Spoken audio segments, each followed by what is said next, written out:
Well, good morning, everyone.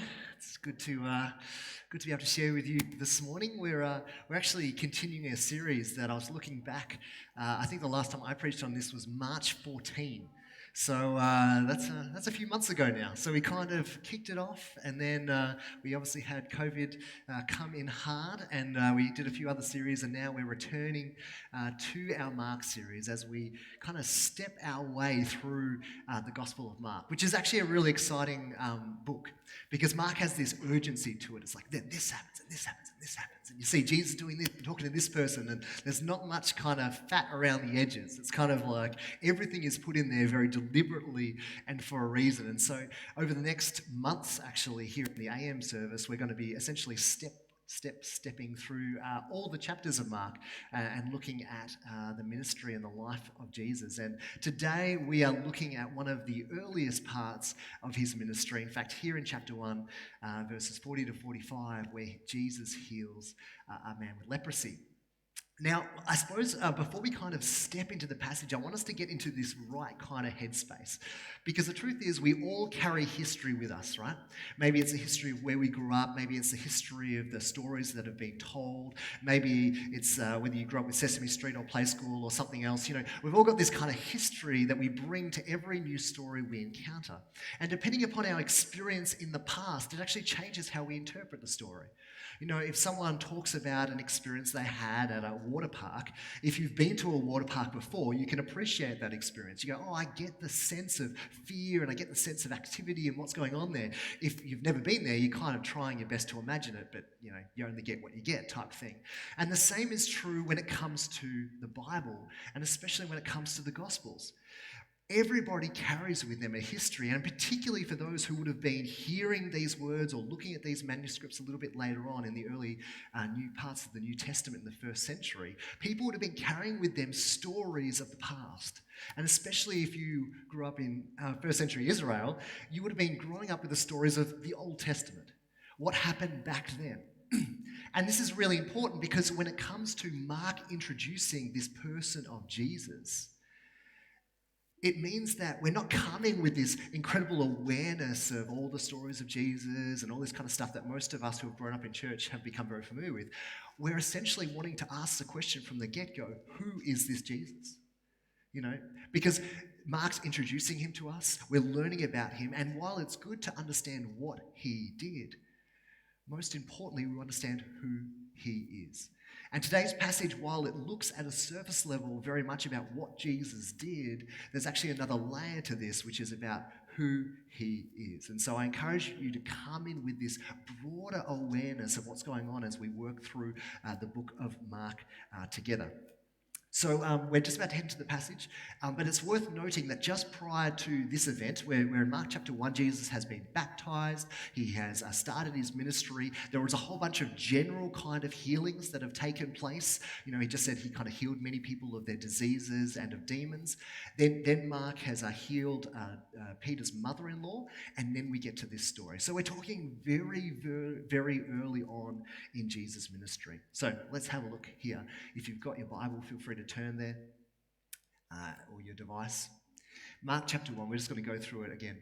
Verse 40, a man with leprosy came to him and begged him on his knees, if you are willing, you can make me clean. Jesus was indignant. Now, I'm just going to pause there for a second here. Now, you'll notice there's a footnote there that says many manuscripts say Jesus was filled with compassion. And depending upon the Bible you're reading right now, it might literally say Jesus was filled with compassion. Now, there's a lot of kind of controversy around this word.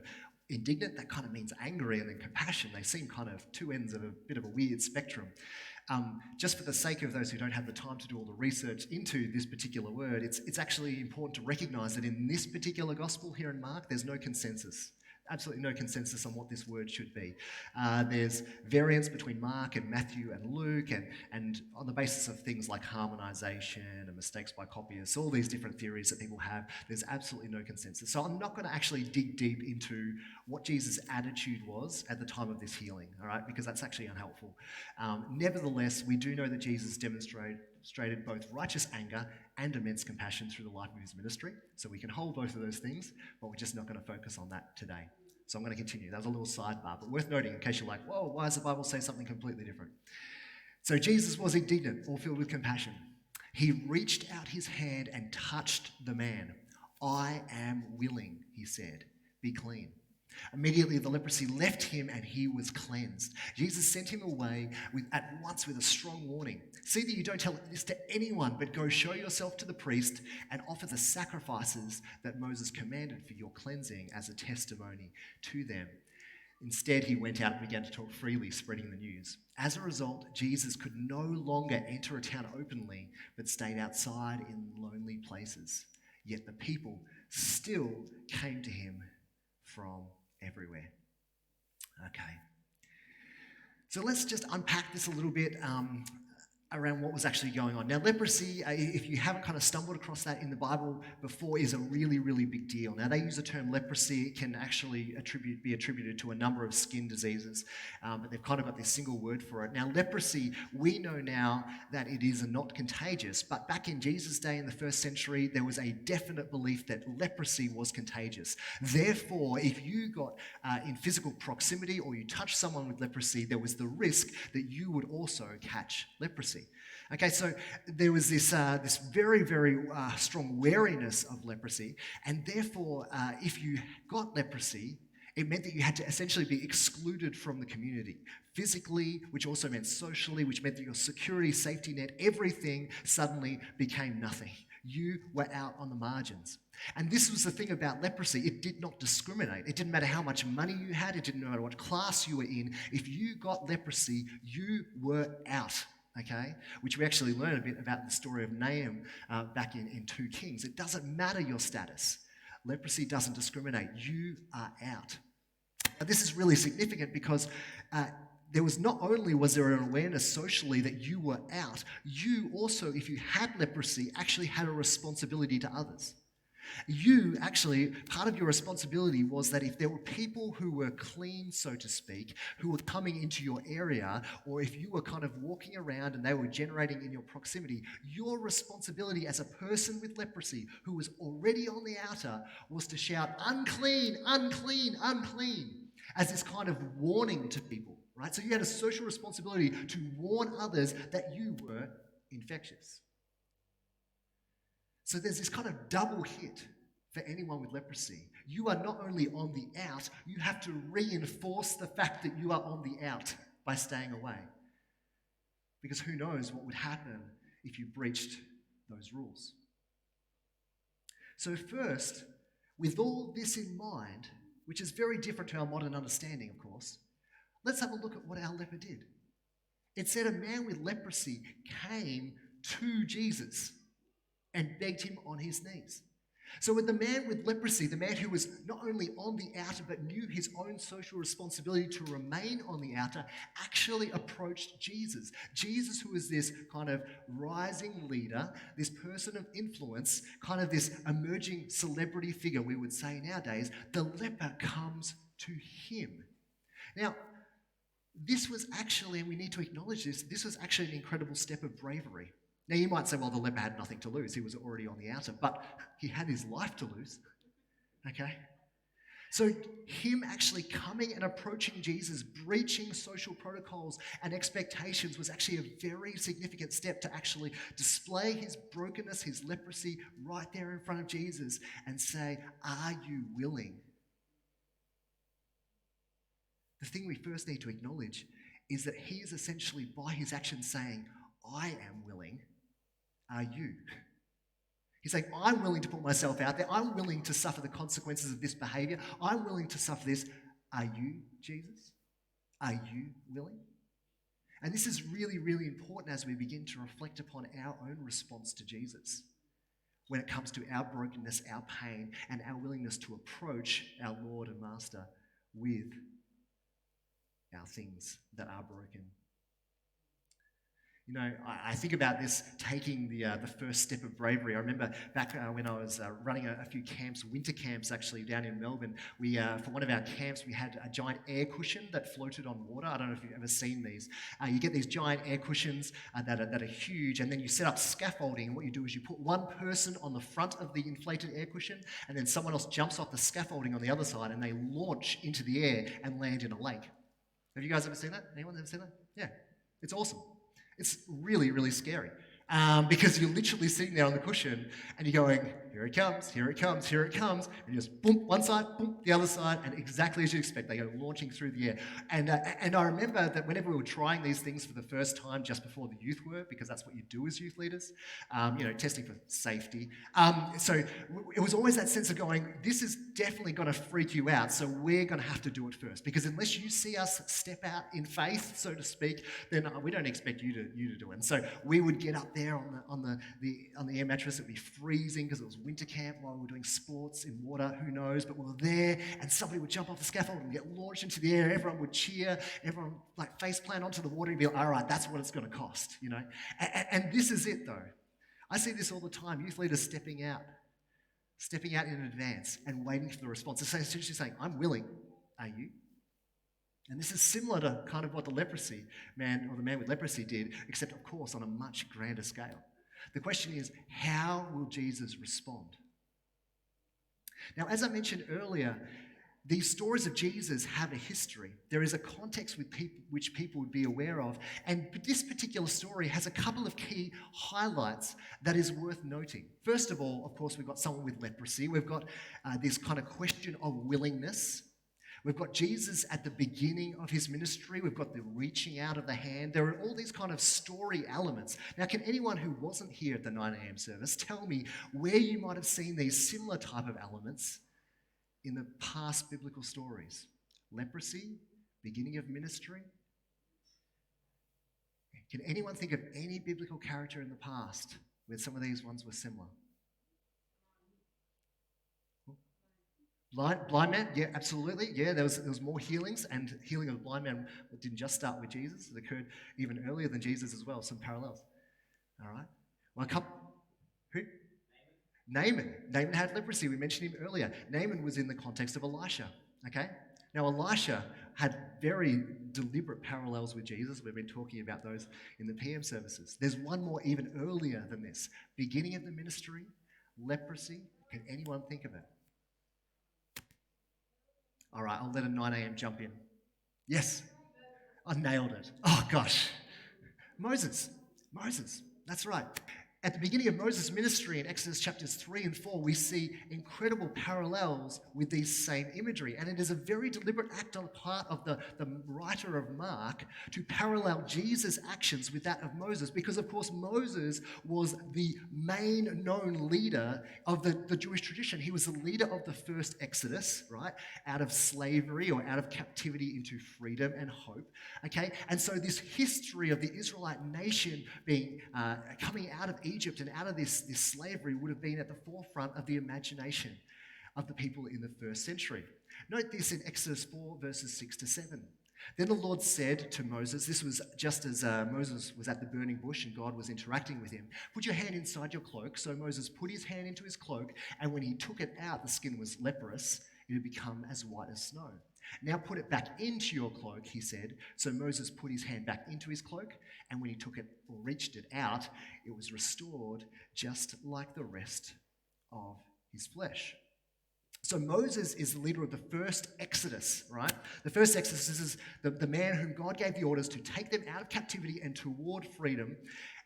And interestingly, Moses didn't want the job. I don't know if you remember this story, but Moses wasn't keen at all to take on this mantle as the leader of the Exodus. I mean, just have a look at some of his excuses that he makes in Exodus 4. He says, what if they don't believe me or listen to me and say the Lord did not appear to you? A little bit further on, after God gives him some more promptings, Moses said, pardon your servant, Lord. I have never been eloquent, neither in the past nor since you have spoken to your servant. I'm slow of speech and tongue. And then right at the end in chapter 4, Moses said, pardon your servant, Lord. Please send someone else. Now, if it isn't clear from these excuses, Moses was an unwilling leader. He didn't want to lead the people. He wanted to look after himself, essentially.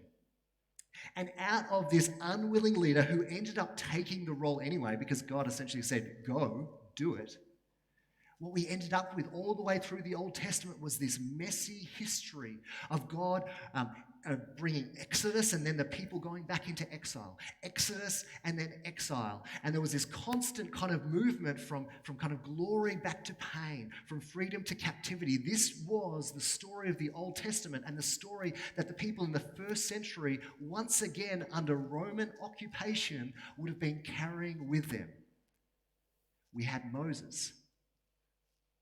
Didn't turn out that well, at least from our perspective and where we're standing.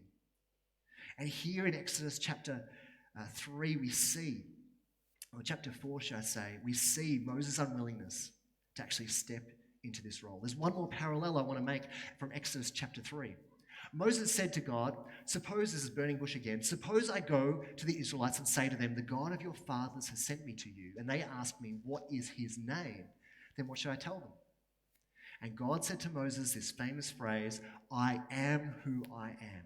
This is what you are to say to the Israelites, I am has sent you.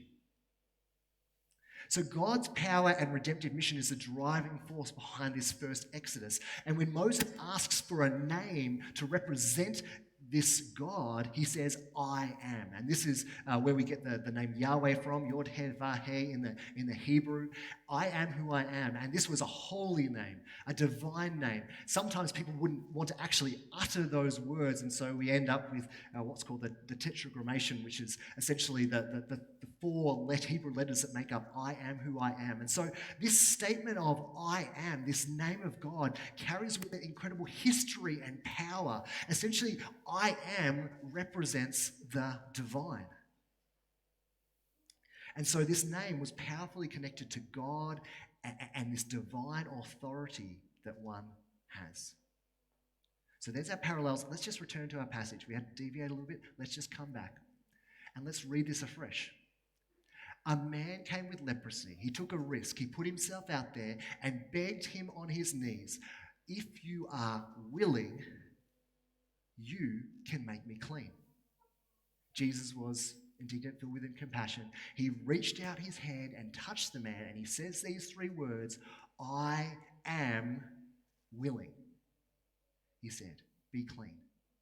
And immediately the leprosy left him, and he was cleansed. Jesus' words were, I am, as a throwback to Exodus chapter 3, this parallel story in Moses, and willing, the complete opposite of Moses' response in Exodus chapter 4. Essentially, he's saying, I am what Moses couldn't do. You know, you had Moses, and that didn't turn out that well, and now you're coming to me with this bold question, are you willing? Are you going to be different? Or are you just going to be like another Moses? Or are you doing something different here? And Jesus says, I am, calling upon the name of God as his authority. And he says something very different to Moses. He says, I am willing.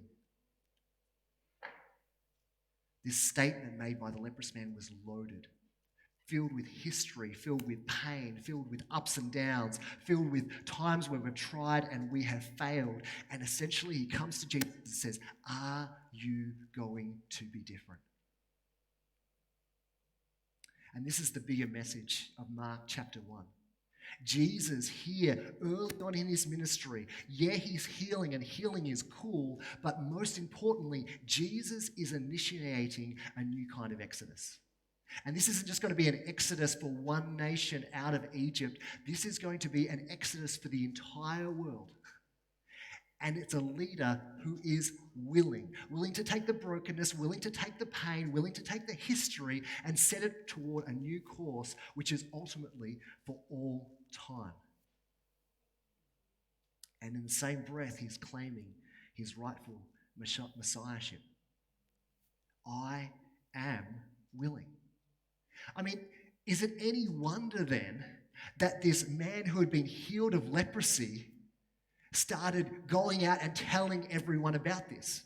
You know, Jesus is like, hey, do the right thing. Go show yourself to the priests and make sure that you're defined as clean, because then you can be socially included again. Yeah, right? He's just like, I know you've been on the outskirts here. Now you can be back in the center. But instead, 45, he went out and began to talk freely, spreading the news. Now we look at the word news, we go, what was the news? Well, yeah, sure, he was healed. That's good news. But this news was about something so much bigger.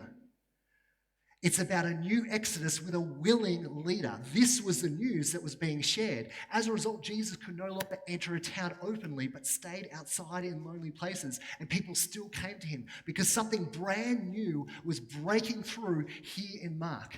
And it wasn't just about Jesus. This was about the culmination, the fulfillment of the mission of God that was set in motion from the very beginning. But this time, it was not an unwilling leader. This leader was willing, and this leader was I am. And so this should stir our hearts as followers of Jesus, knowing that we participate in this new exodus, that we are a part of this movement. And while we don't have that same kind of history kind of working through our bones, the transformative power of Jesus to do a new thing in a new time in a willing way is transformative to each one of us. Because before we can hear Jesus' words there, I am willing, it requires first a response from us that is very similar to the man with leprosy. A boldness, a courage to approach Jesus first. Before Jesus can say, I am willing, we need to come and kind of ask the question, are you willing? Even though we already know the answer.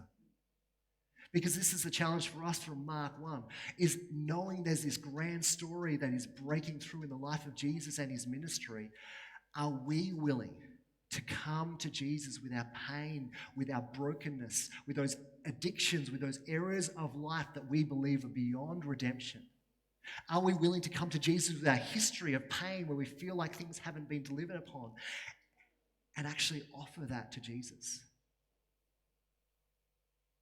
And I feel like perhaps there's some people here today who have areas of their life that they've kind of siphoned away. There's areas of brokenness that you've put to the side because if I'm going to approach Jesus, I want to approach him with my best, is the understanding. But no. Jesus wants us to approach with all of us.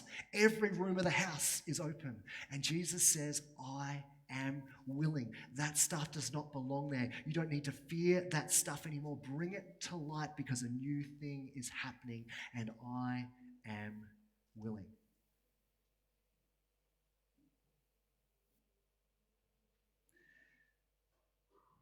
Even when we know the answer, approaching can still freak us out. I kind of finished with this story. I remember when I was proposing to Megan, and we were up on this big trestle bridge in Nuji. That was the chosen point for the proposal. Megs and I, we're talking about getting married before, and so it wasn't like it was coming as a surprise. I knew what she was going to say, bonus. But even when you know what somebody is going to say, it doesn't change the fact that as we went up there and I had that ring in my hand, I was on my knee, my hand was shaking. And you can know as much as you want about how the other person is going to respond, your body still shakes. Because putting yourself out there, putting that kind of vulnerability forward still makes you shake even when you know the answer. And I think this is what Jesus wants to remind us of as well. Just as we need to approach him, and just because we know that he is already willing, don't feel like it's going to be as simple as just putting it out there. There may be a bit of shaking involved, and there should be. So what do you need to do in order to hear those words, I am willing? Is it that you need to just name your pain, name your history, and invite Jesus to respond to that? Maybe it's about confessing sins that you've left kind of to the corners and pretended that they weren't there. Maybe it's just this sense of actually letting go of control. Maybe it's giving yourself permission to ask the difficult questions of faith that you've didn't feel like you had permission to ask, and you just need to bring them to Jesus and say, are you willing with these things? And Jesus' response will be, I am willing. But we need to step forward. Let me pray. Jesus, I want to thank you that you are Lord and King, and that even from this early passage in Mark, we can be reminded not just that you are a healer, but you are Lord.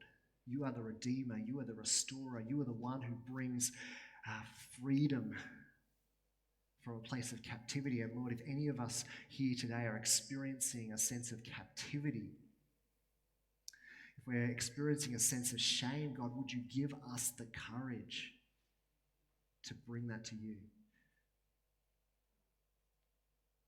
Lord, thank you that you are faithful in saying, I am willing. Thank you that you invite us in. And thank you that we participate as followers of you in something so much more grand than just a temporary exodus, but rather we live toward eternity. That you are a good and faithful God who wants to restore all things to you. And that includes our relationships. In your name, amen.